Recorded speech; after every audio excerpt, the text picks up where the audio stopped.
Kungsträdgården is currently the end station on the Blue Line in Stockholm. The western entrance was opened in 1977 and the eastern later. The delay was because of the Battle of the Elms, a dispute in which 13 elm trees were to be cut down, which sparked outrage. It is the lowest situated station in Stockholm at 29 meters below sea level and was originally designed to be a flow-through station.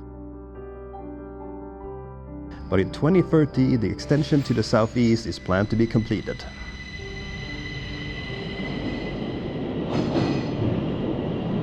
The station holds the only known place in Sweden of the mine dwarf spider Lacertia denticellis.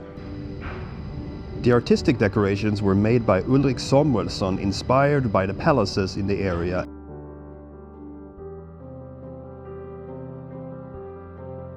And the ceiling paintings were done by Arne Fredriksson.